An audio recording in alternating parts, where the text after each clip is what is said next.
everybody, so this is part 2 of our tutorial video. So now that we have all of our colors mixed, we're going to go ahead and do the actual pour. So camera's going to go down to our little base here. Whoa, don't make our viewers sick. So this is just a simple, it's like pressed wood. It's a shelf from an entertainment center is actually no longer using. So, you know, find things around your house that you want to pour on. That's how addicted I've become to this. Definitely don't want to get my coffee in the way of my paints. So, like I said earlier during part 1 of our video, I'm just going to do a black background. I don't know how much black is going to stay on this piece actually, but we're going to put black down first. So, with this board, all I did, I probably should have gone in and like sanded it down and done all of this stuff. All I did was take my my alcohol, which I have in this little spray bottle. I just sprayed a few sprays on there and wiped it clean. That way it's clean and ready to go. And then this is our black that we mixed up earlier. And so we're just going to pour it on there and try and get a decent black background on here. Do you want a spreader? Yes, please. That would be wonderful, husband. Wonderful husband. Perfect. Oh, thank you.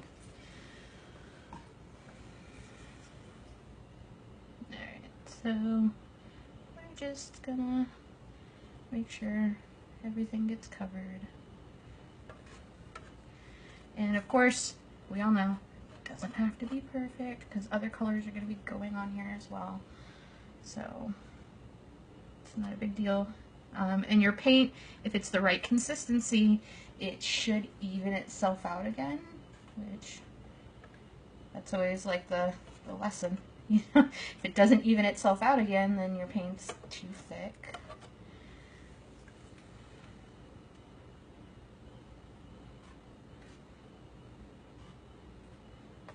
Or you spread it too thin.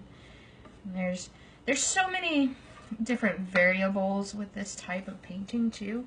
So, I mean, it depends on, you know, how cold or warm your room is.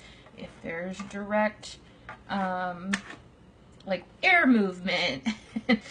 It's crazy how many variables are in these, for this style of painting. I mean, really any kind of painting too, but I'm not the artist really. My husband's usually the big artist. He's the one that's always doing the paintings, and he's always drawing with colored pencils, and he does amazing work. And then I picked this up, and I was like, hey, look, it's something that I'm good at. I like this. So, hopefully everybody enjoys doing this as much as we enjoy doing this.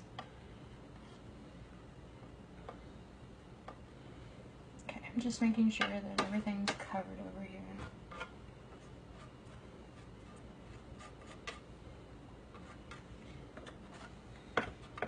So again, I know that last video was like, I don't even know how long, like 30-something minutes long. So it's something to snuggle down with like a cup of coffee and hang out and watch our video if you really want to do that. If you want to skip through it and see certain parts of it, I take no offense to that whatsoever. I know it's a long video, but I did have some people asking for our process. Whoa, our light's flickering. Trying. That's not good for me. I don't want to have a seizure. Alright. It really was flickering, right? Like that wasn't my brain? Yes, okay. yes it was. Making sure that my brain's not flickering. That's not good. Okay. Alright, so here are, black is fully covered. Seemed to have evened itself out pretty well. Here are our colors from earlier that we mixed up. I did not, excuse me. I did not take a stir stick and like stir it up or mix it up in there at all. So it's just the colors that are layered. It's been sitting for about 5-8 minutes or so, maybe 10. So I had plenty of time for everything to come to the top. And so we're just gonna do a crazy pour. Because I like crazy pours. Crazy pours are fun.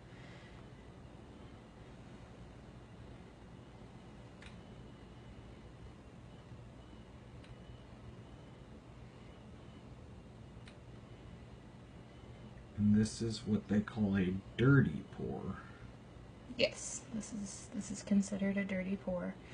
Now with the, like I said earlier, with the treadmill silicone, you don't have to have a torch or anything like that because you get cells pretty readily inside of everything. I 99.9% of the time use a torch because it's so much fun. I just really like the way that it makes it look when all the cells are coming out. So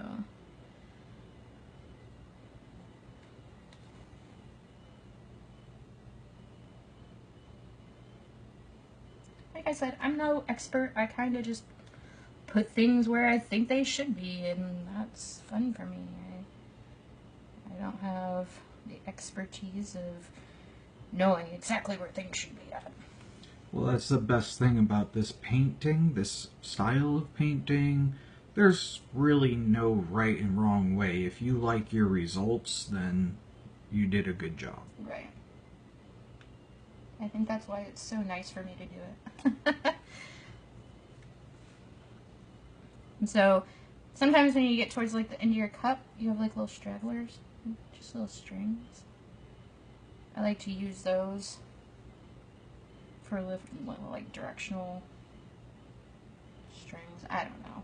It's just something that I do. I think it looks cool. It adds a little bit of movement for me. Do what I can. Now, so we're using a torch right now that I don't typically use. This is actually my brother-in-law's cigar torch because our torch is on the fritz right now. We just need to get butane for it. We haven't been able to do that yet. So I've been using this one, which is not the best idea, and it's cold, so give me a second.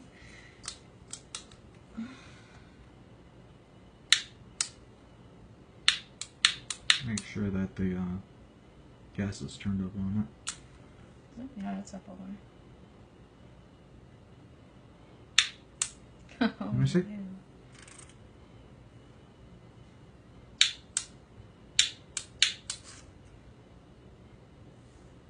I don't even hear anything.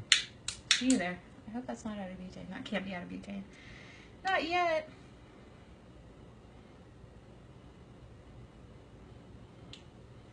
There's nothing coming out of it. No!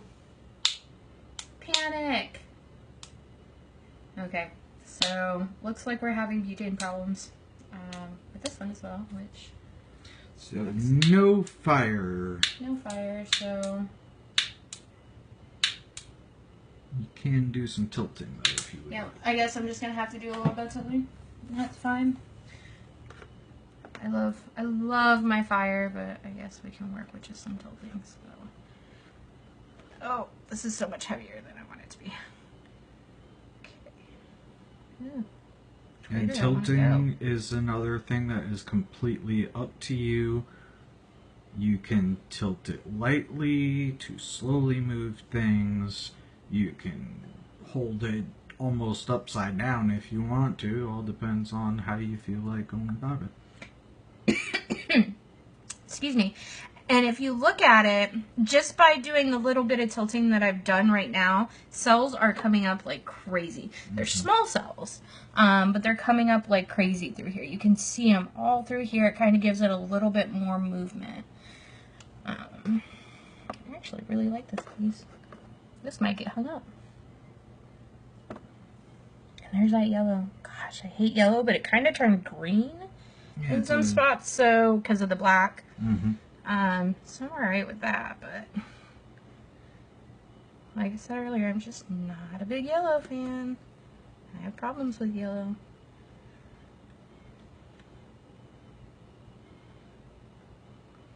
So if you are getting cells, but then you're losing your cells, let me explain some reasons why that will happen. If you have too much silicone in your paint, that will happen. If you're moving your paint around too much when it's on your board or your canvas or whatever you're using to pour on, that will happen as well. If you use too much flame on it, it can ruin the cells that you have available in there. So the thing that we really look at is if there's cells already popping up, there are going to be more that pop up. So you just have to kind of be patient. And I know patience is so difficult sometimes with this. I have that problem. I want to pour and I want to paint and I want to be creative and I want to have fun already and I don't want to wait for things. So that's kind of an issue that I have with stuff. But just know that when you actually wait on it and you take your time and be patient with it, you're going to get a lot more results as far as the selling goes. I really want this torch to work.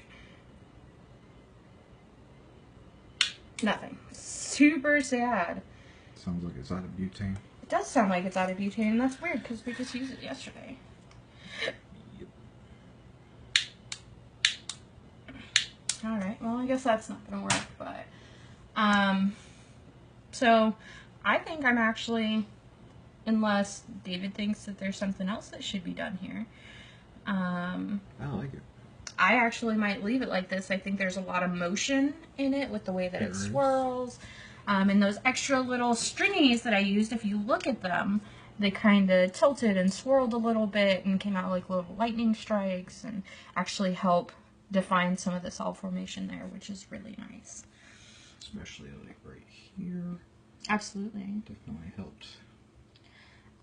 So there were other questions, and I'll reiterate them as well in this post or in this video or tutorial. This is just a turkey pan that we use to catch all of our drippings. From the dollar store. From the dollar store. We got it also super cheap. Right before Thanksgiving. We get a lot of stuff from the dollar store, you guys. It is not, you don't have to spend hundreds or thousands of dollars to get what you're looking for to be able to make great art. You can do it on a budget like we do. I call myself, a thrifty artist. I find things that can be painted on or can be rehabbed, and you don't have to worry about going out and buy things all the time for it. As long as you have enough imagination to figure out how to make it work, then you're good. You can make things work. You don't have to spend a whole bunch of money on it. Anybody who's telling you that you have to have this specific brand of paint because it's the best paint that you can buy and it'll give you the best results. It may give you really, really good results, but you can also get awesome results with paint that is 50 cents a bottle. And it'll last just as long and it'll be just as beautiful. So in these sticks, I covered this in one of our last videos, but I'll say it again. These sticks are just Poplar sticks. We got these from Lowe's, and it was just 2 pieces. This one and this one were 1 piece. So we just broke them in half and made them into 4 pieces so they could support whatever size canvas or board or whatever we're painting on at the moment. And it was like 93 cents a stick. You can use other things too, whatever you think will work for you. I know a lot of people use like grates, and I heard somebody say that they use like a dog kennel pan to catch all their paintings. Like that's cool. Like whatever works for you works for you. There's no harm in doing it however big or however small. Works with your house, works with your budget, works with you. So I think that's it for right now. I have a project that I'm dying to work on, and I'm a little scared to start it, so I might actually gain enough confidence to start doing it tonight. It's going to be a very difficult project. Just comment and say, do it.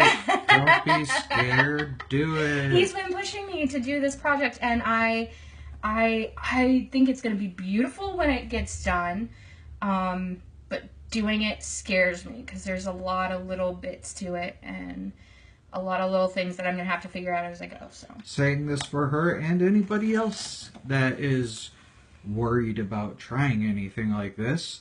If you don't like it, you can paint over it. that's true. Very That is simple. true. You can always paint also over it. clean it off if it's a flat board like this. Or if You it's a can tile. scrape it off. Tiles you can run under the sink. The paint comes off super easy. Anything that you don't like, you can either scrape off or paint over. Yeah. So, no reason to be scared. Just do it. Just I do know.